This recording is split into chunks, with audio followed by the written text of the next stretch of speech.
ভাবিয়ে ভাত খাই তো ভাত খায় না, সালন সালন করে। দেশটার নাম কি? উখানটা। হ্যাঁ, কাম ফ্রম উগান্ডা, আসে না? কাল্লা কাল্লা কতলা।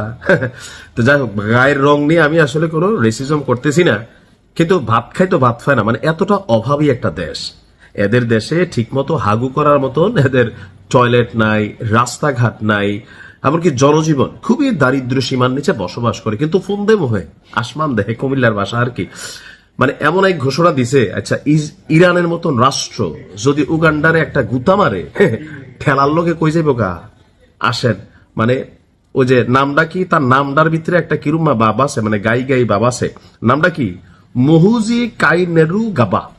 হ্যাঁ, গবাদি পশু থেকে গাবা আসছে সম্ভবত, কারণ তার বক্তব্যগুলো অনেকটা গরুর মতন আসছে। তার বক্তব্য হচ্ছে, মধ্যপ্রাচ্যের চলমান রক্তক্ষয়ী সংঘাতের লেলিহীন শিখা যদি উগান্ডায় আসে তাহলে কি হবে।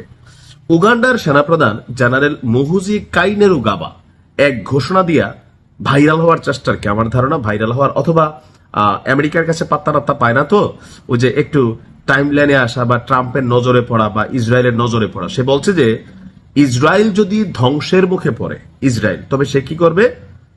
তার দেশ সরাসরি তেল আবিবের পক্ষে যুদ্ধ অবতীর্ণ হবে। এর লাগে ভাবিয়ে খফুন্দম হয়ে আসমান দেহে। উগান্ডার জিডিপি, উগান্ডার ইকোনমি, উগান্ডার জনজীবন, এখন ঢুকা গুগলে সার্চ দেন এগুলা ভাত খাইতে ভাত পায় কিনা। আর ওইখানে ডিকটেটরশিপ, ফ্যাসিস্ট বা ফেসিজমের মতন সেনাপ্রধানরা রাষ্ট্র ক্ষমতা ছিনিয়ে নেয়। একটা সরকার 4 বছরও টিকে না, 2 বছরও টিকে না, কিডন্যাপিং, গুম, মানে এরা যা করে আপনি আশ্চর্য হয়ে যাবেন। তো এরা যুদ্ধ করবে কার পক্ষে? তেল আবিবের পক্ষে। কার বিরুদ্ধে? ইরানের বিরুদ্ধে।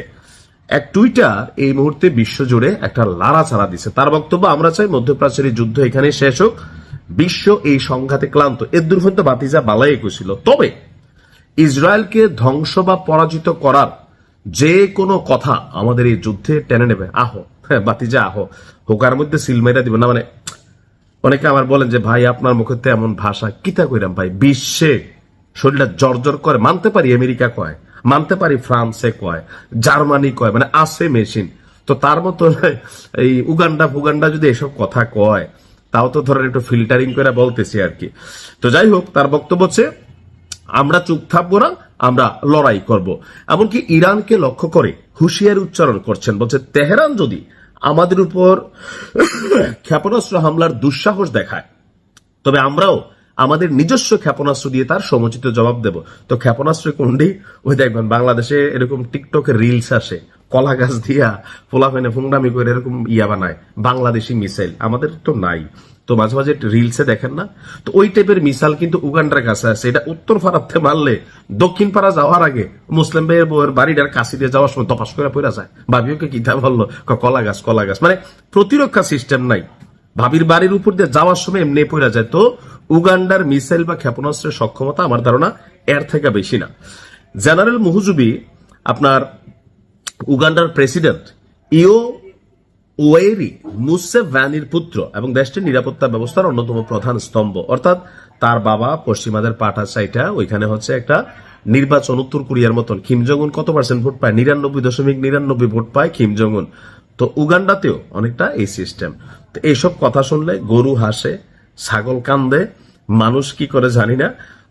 আপনি কি করেন কমেন্টে লিখতে পারেন। ভালো থাকুন।